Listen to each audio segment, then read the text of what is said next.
Africans are constantly talking, lending their voices on a plethora of issues from Dakar to Kinshasa, Cairo to Casablanca, Lagos to Accra. Africans are speaking up on politics. If there is anything that we must learn from Western Europe, is that they have gone through enough problems, they are capable of organizing their affairs, and they have demystified political leadership. We must demystify political leadership going forward. Tí ó bá ṣe meeting dúró wájú yìí tí lérí ogun tí ní òkè Buhari nìṣó ká máa bá lọ kò ní di president. Sports. Though Nigeria have been to the World Cup 6 times, 3 times more than Ghana, when we come to the trophy cabinet, Ghana has won more than Nigeria. Business. I have called for the prices of certain foodstuffs to be frozen as a matter of urgency. Economy, climate change, and more. Join us on your trusted platform, Africa Speaks. Same dial, same station. You're listening. Africa Speaks. All the Jews from Africa are playing only the best music. How can communities like our communities keep mobilizing, keep pushing to have that change that we want to have? I think we need to work from an intergenerational approach.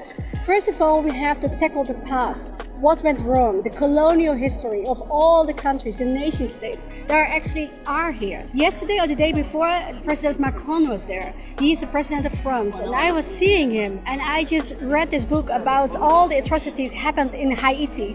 I was thinking, I have one opportunity to keep reminding the state of France to do reparations in Haiti. So the past needs to be acknowledged. It needs to be like there needs to be reparation for all the things that have been done. The enslavement, the things that descendants, they need to have not only an excuse or acknowledgement, but also forms of reparations. We are talking in the now, so the activists are the climate justice activists, the indigenous activists, the defenders, earth defenders are having a very hard time. 80% of world's biodiversity is being protected by indigenous peoples, yet they get less than 1% of all the financials that is going global to tackle the climate. So I see this systemic racism is still happening in the now. Why don't we have access to the financial resources? Why is this so hard to do so? I am here because of a crowdfund, because none of the NGOs was willing to help me, to support me financially. And I am thinking, okay, it's not a big deal. I'm going to fundraise myself. And this is what we should do to the next generation. There is no one to help you.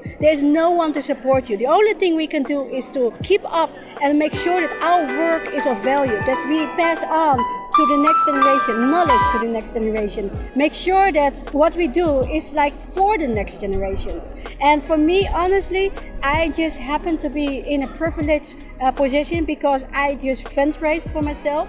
Yet there are so many people like me, like you, who doesn't have the same opportunity to be here.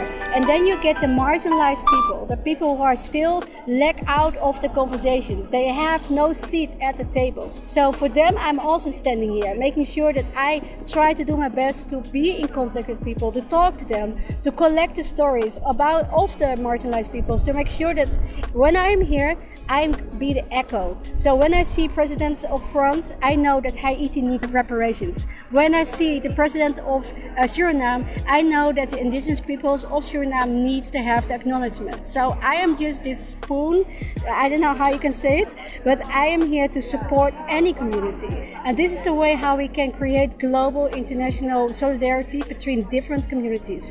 Only way we can make this fist united, to make this fist stronger. Because if we don't unite, if we're still going to do this divide and conquer methods that they have done, then we are standing against a big wall, and a wall we can't smash. So in order to smash the wall, we have to unite. We have to create a same language, echo it, repeat it, and make sure that we reclaim our positions in this venue. Thank you. So in just one short sentence, what do you want out of COP28? As a woman, what do you hope to see as the final outcome of COP28? I want them to make sure that there is reparations for indigenous and tribal communities, because we can think about the future, but you have to acknowledge the past. So what about the reparations in terms of financial resources? Thank you for listening to Africa Speaks. This podcast has been brought to you by the Corporate Accountability and Public Participation Africa in partnership with the Black World Media Network. Do check us out on www.kappaafrica.org. See you next time.